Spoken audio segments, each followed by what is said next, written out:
Hey guys, so I've been getting a ton of questions about these curly knotless braids I've been rocking lately, and today I'm finally here to show you all exactly how to do this style yourself. Let's jump right into it. First, I want to break down how to feed in the hair to make knotless braids. I'm going to demonstrate this using silver hair just so you're able to better see the process. Before you even start braiding, you want to lay out thin pieces of the hair that you're going to be using, because with knotless braids, you gradually add in hair instead of placing the hair in all at once. For demonstration purposes, let's pretend this is your real hair right here. The top is your scalp and the rest is your loose hair. You want to split the section of hair into 3 equal parts. Then you start braiding down, and right here I'm braiding underhanded, which means I'm planning going away from me towards the underside of the braid. And I feel like braiding underhand is probably easiest for beginners.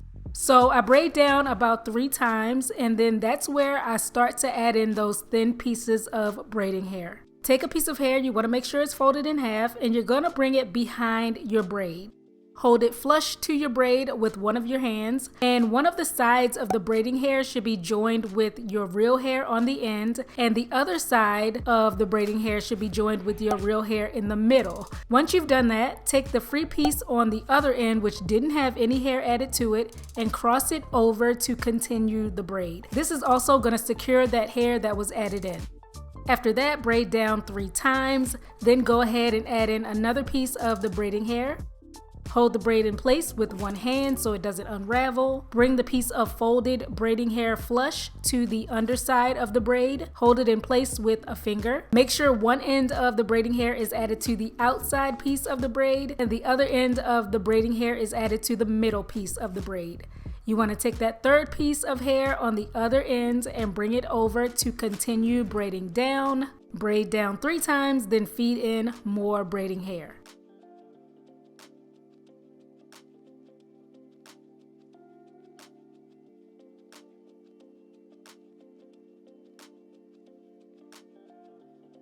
Okay, now this is what the process looks like from the back side. Here I'm braiding down as usual. Once I'm ready to add in another piece of hair, I hold the braid in place and all 3 ends are separated. As you can see here, grab a folded piece of braiding hair, bring it right up to the knotless braid, and hold it in place with a finger. Those 2 ends of the piece you're adding are going to be combined with the hair in the middle and the hair on one end. Now let me pause right here for a second and point out that this piece is the next one to bring over to continue braiding down. So a good rule of thumb, if you ever get confused on which side to place the added hair, is that you don't want to combine the braiding hair to whatever piece is next in line to continue the braid. So keep that piece free, bring it over to secure the hair you just fed in, and continue braiding down 3 more times, then feed in more hair. Alright, now that we got that all squared away, I usually use this Expression 52-inch hair for my braids, and then for the curly bits, this time I'm using a pack of Zuri 30-inch passion curl hair. Always sanitize any hair before I install it. I showed exactly how to do this in a previous braiding video, so I won't be redundant here, but if you haven't seen how I wash my braiding hair before, I will link the video below. Beginning with clean air-dried hair, I'm first sectioning in half from ear to ear.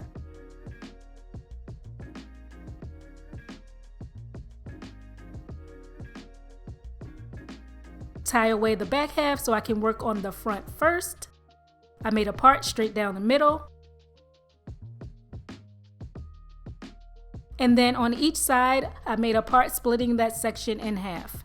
Again, before making the knotless braids, you have to set aside small pieces of hair to feed in, and I usually just eyeball this depending on how thick or thin I want my braids to be. But just FYI, for this set, I used pieces that when held tightly together, they were about 1/4 of the width of my pointer finger. And for each knotless braid, I fed in 7 pieces of braiding hair. Okay, so then I used the Edge Booster Strong Holding Gel and added that to my roots. This is going to help your style to look polished and flat. And yeah, I just placed some all the way around the perimeter of where I'm going to make the knotless braid.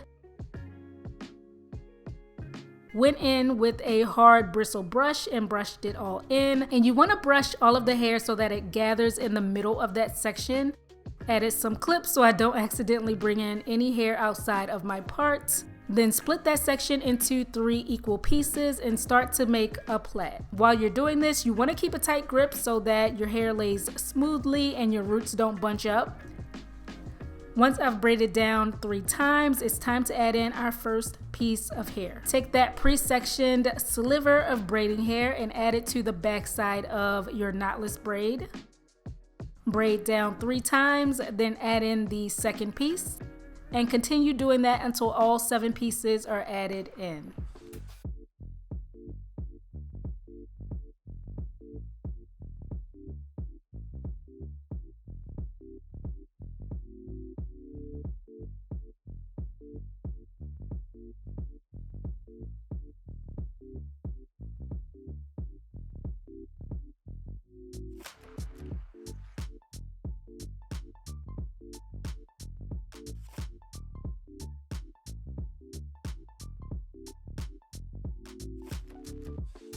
Now, whenever I get near to where the ends of my real hair stop, I take some jam and I add it to my ends to smooth them out and help them blend in with the braiding hair.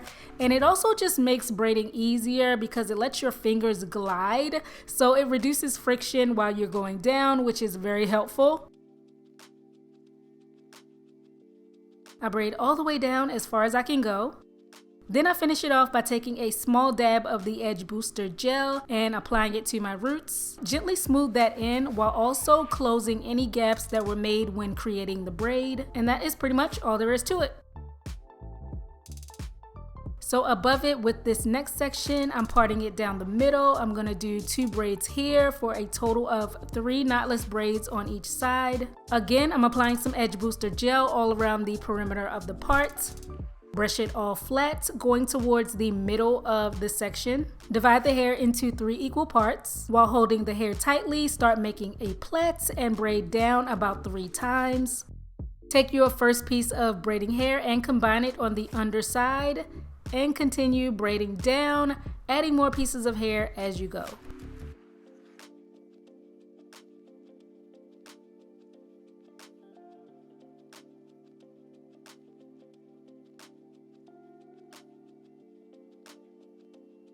Once you're at the ends of your real hair, apply some jam to it to help it blend in with the braiding hair and braid all the way down. Once done, gently brush to close any gaps at the roots. And of course, I just did the same thing all over.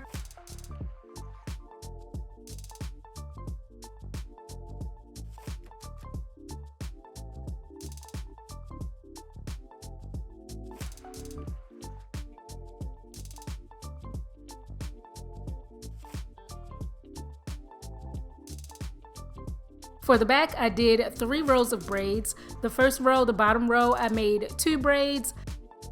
The middle row, I did 3 braids, and for the top, it had 2 braids. And this is like my go-to layout when I do this style because it's only 13 braids total, so it's pretty quick to do. It's uber fast to take them down when I'm ready for a new style. And for me, in my opinion, I feel like it's the perfect amount for not looking too full or too thin. It's just the right number. So I find myself always doing this layout.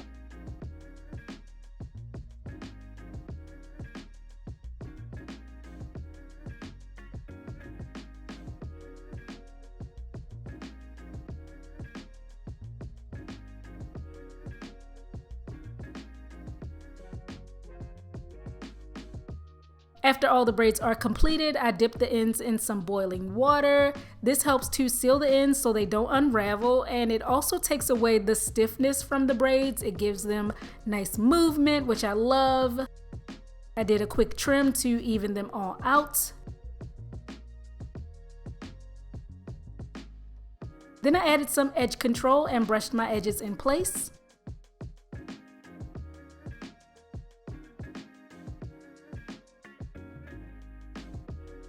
And the braids came out like this.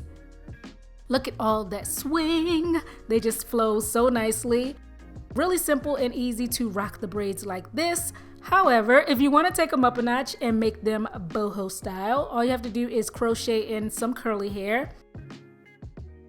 So I have my hair here that I showed you guys earlier, but you just take one of those curly pieces and using an open latch hook, you're gonna slide it in between your braid, fold the curly hair in half, and place it on the latch hook. Close the latch and bring the curly hair over to the other side. Remove the latch, then pull out one end of the curly hair. And I like to pull it so that one end hangs longer than the other so it doesn't look too matchy-matchy. I kept adding in curls until I was satisfied with how it all looked. And I like to stagger the curls, so since the first one was added up here, for the next one I made sure to go down a bit lower. And you just want to play with where you insert the curl so that it all looks cohesive at the end. Now, of course, you can certainly just braid the curly hair in while you're making the knotless braids, but I love how convertible it is this way. You can wear just straight braids one day, then you can wear curly braids the next day if you want to. It's just so nice to have that option. It's also easier to adjust the placement if you add in the curls afterwards, because you can see exactly where you would want more or less curls in the finished style.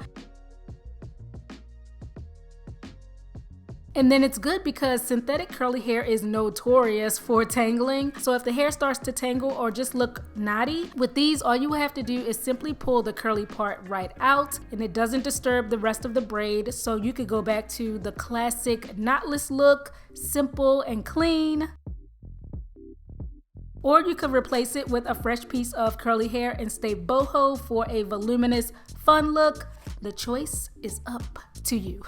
So yeah guys, I hope you enjoyed this tutorial on how I do this style. If you have any questions, feel free to leave them below. Thanks so much for watching, and I will see you guys over on my next one.